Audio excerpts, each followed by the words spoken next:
ఇక్కడేమో పాన్ అనే దేవత, అక్కడేమో సీజర్ అగస్టస్ కి టెంపుల్. ఇక పైన చూస్తే ఇంకో టెంపుల్ బయలుదేవత గుడి ఉండేదన్నమాట. సో వాళ్ళందరూ బయలుదేవతను ఆరాధించేవాళ్ళు.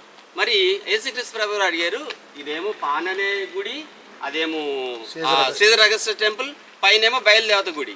మరి వీళ్ళందరూ దేవుళ్ళు అయితే మరి నేనెవరిని అని అడిగారు. కారణం మరి నా గురించి మీరు ఏమనుకుంటున్నారు అని అడగడానికి కారణం అది. అప్పుడు ఆయన పేతురు ఏం చెప్పాడంటే, నువ్వు సజీవుడు అయిన దేవుని కుమారుడు అని చెప్పాడు. ఇది నా తండ్రికి బయలుపరిచాడు కాబట్టి నువ్వు చెప్పగలిగావు, మిగిలిన చెప్పలేకపోయారు అని చెప్పాడు.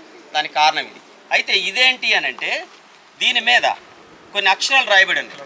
ఆ రోజు యేసుక్రీస్తు ప్రభు వారు అతన్ని ఏమని అడిగారో ఆ మాటలు ఇక్కడ రాయబడి ఉన్నాయి. ఆ సంఘటన జరిగింది ఇక్కడే అని.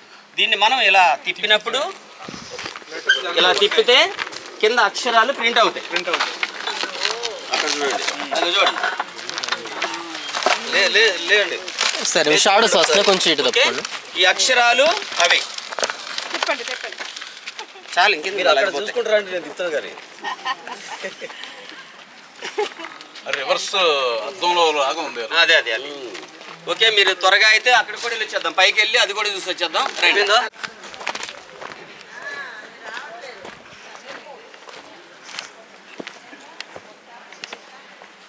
ఇక భౌగోళిక విషయాలకు వస్తే, బనియాస్ ప్రాంతం నుండి యోర్ధన్ నది యొక్క ప్రధాన మూలం ఇక్కడే ఉద్భవిస్తుంది. ఇక్కడ ఒక పెద్ద గుహ ఉంది. దీన్నే గేట్స్ ఆఫ్ హెడ్స్ అని పిలుస్తారు, అంటే నరక ద్వారం అని పిలిచేవారు. ఆ గుహ ఇదే. ఈ ప్రక్కనే ఆనాటి ప్రాచీన ఆలయాల శిథిలాలు ఇప్పటికీ కనిపిస్తున్నాయి.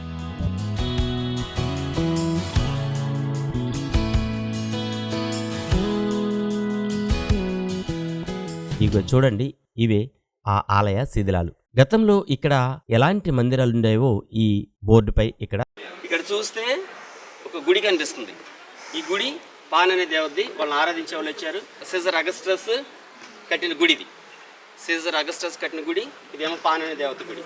ఇక్కడ రాసుంటాయి మనకి.